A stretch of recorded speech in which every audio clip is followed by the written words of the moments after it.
Okay, so this is Alexander Bejar. I'm with Bradford Speaks. I'm doing an extra credit assignment for a history class. And what we're going to be talking about today is going to be African oppression in the United States.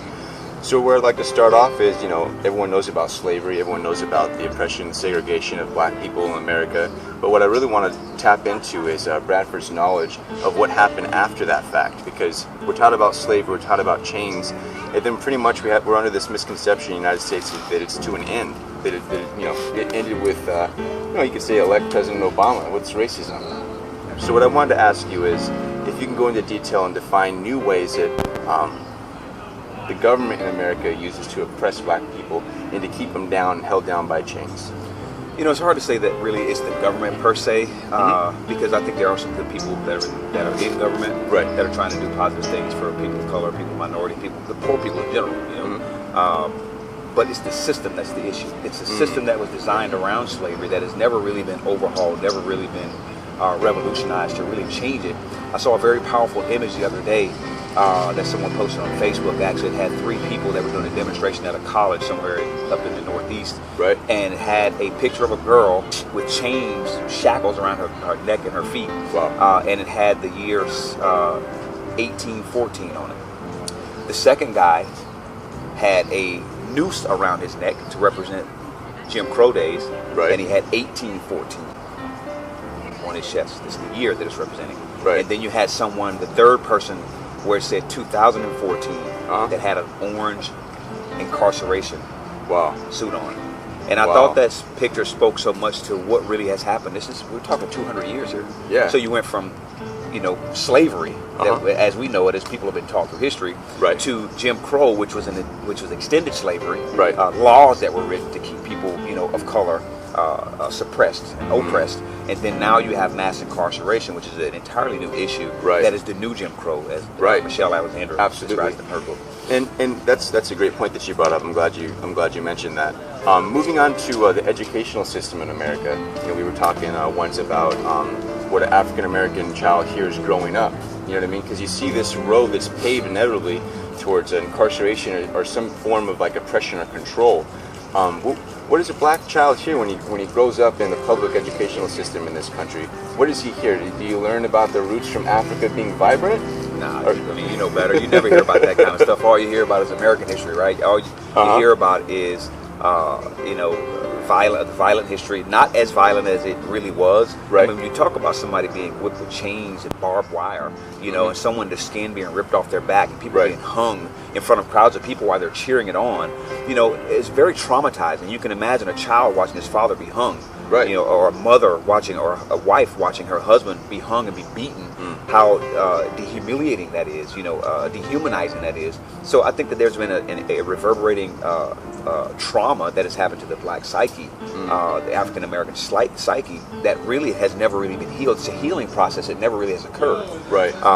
So when we talk about what you learn in school, you never learn about really, what the history of true Africa is. Right. You talk about kings. You talk about, pharaohs. I mean, you talk about people of color. You talk about the cradle of civilization in ancient Egypt. There's people of color that are from there, but you never hear about those things. All you hear about is the negative part. Our history, black people's history, didn't start with slavery. No.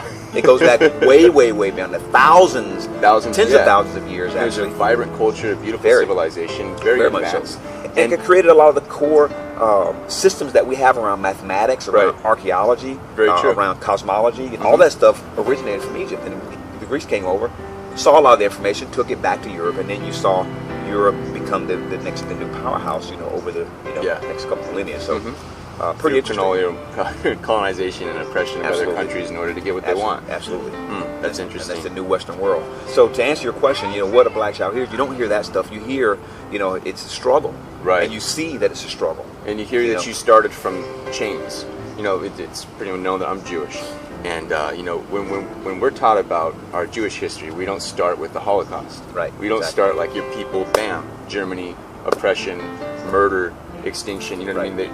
We don't start about that. There's too much vibrant history before that to get into. But it seems with black African Americans, it's just the first thing you're taught about your ancestors were you were enslaved. That's right. And that kind of puts a mentality on, you know what I mean, that, oh, man, I came from slavery, I came from chains. Right. But you never get into the beauty of the culture. And that's what I find so damaging, which kind of brings me into my next question.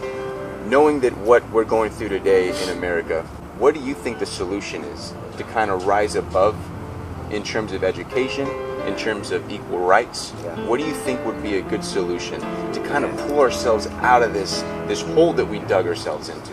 You know, it's. I don't think there's really one solution. It's got to be a multifaceted solution. And when you look at racism, it's a culture. It's a cultural structure that is really embedded in the undergird of what America is. Right. You've got people that are racist, kids that are being, brought up, white kids being brought up to hate black kids for no apparent reason. They don't even know why. They don't know why. They have no clue why. I was telling you the other day actually about a test that was done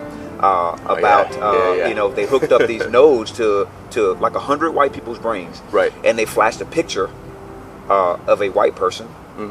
This side of the brain didn't light up. When they flashed a picture for like a tenth of a second of a black person, immediately the part of the brain that indicates fear initially started to light up. So that just tells you, and this has been it's a demonizing that has happened. When you see, as being a black man, you walk into an elevator and you're in there with a white woman, she starts to kind of clench her purse a little bit tighter. I've experienced that before. I haven't experienced it recently, but in the past, so they're socialized to think that black equals danger or equals violence. It equals crime. We talk about the war on drugs. We talked about that before.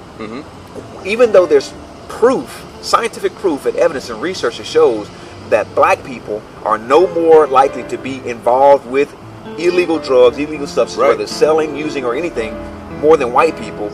The incarceration rates are 60% plus in America for blacks and Hispanics. It doesn't make any sense. It's extremely disproportionate compared to who actually uses drugs. Absolutely. It's interesting.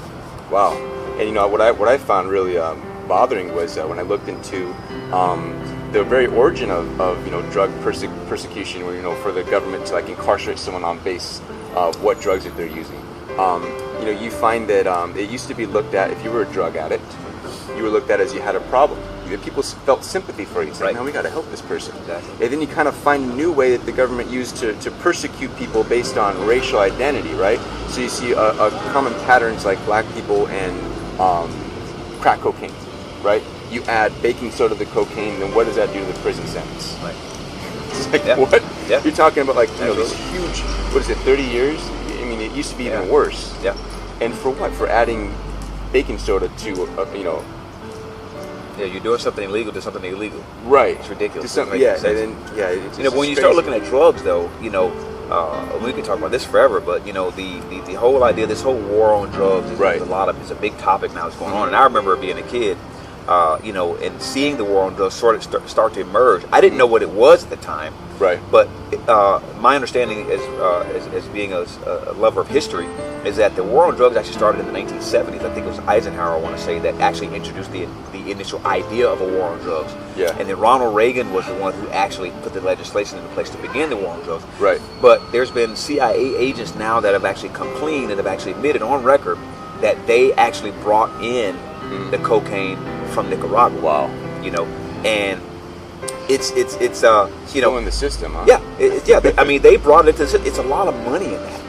They allowed these drug cartels to come in, and they filtered these drugs into the poor and black community.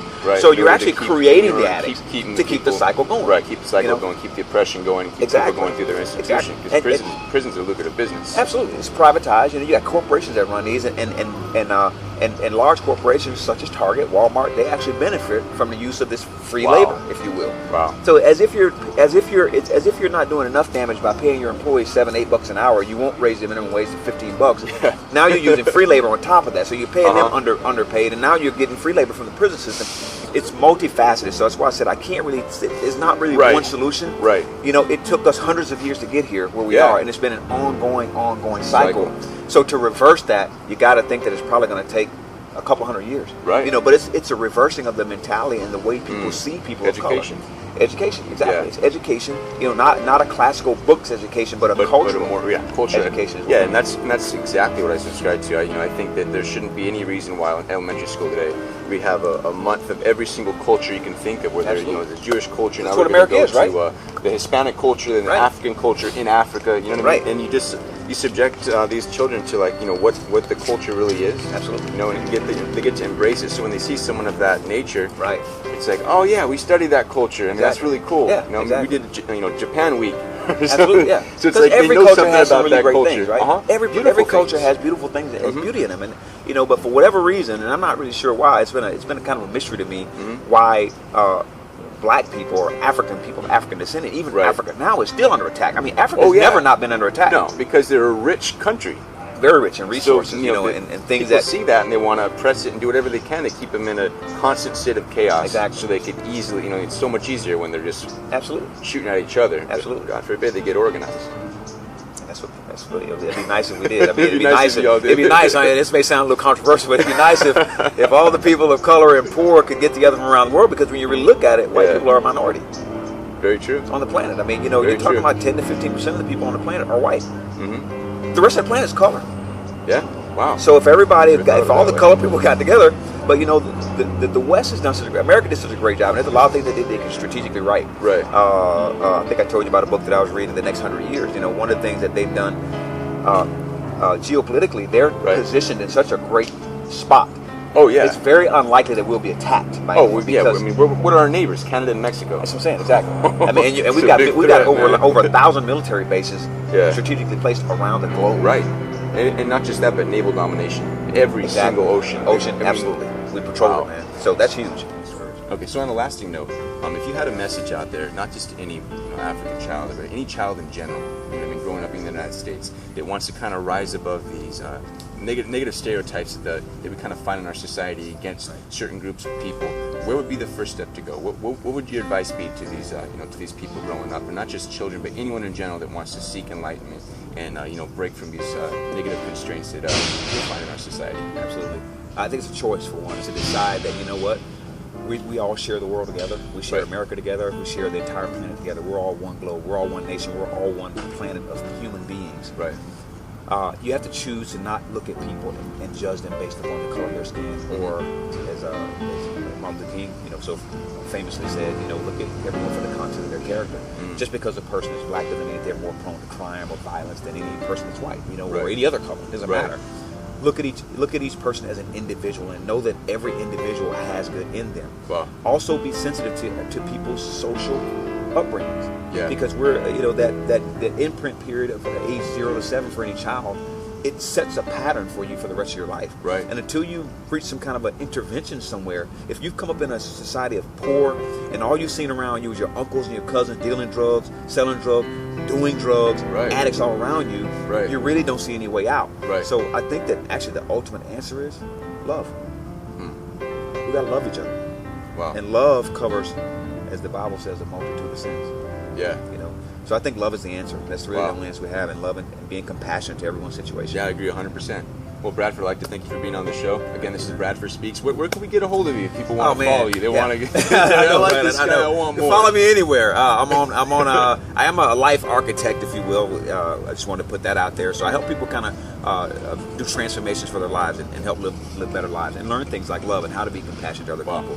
So you can find me on Facebook. I have a fan page, Bradford Speaks Life, MGMT. You can follow me on Twitter at Bradford Speaks. And you can also follow me on YouTube. I have a YouTube channel, which I'll probably post this up there. Nice. At Bradford Speaks as well. So where you're watching.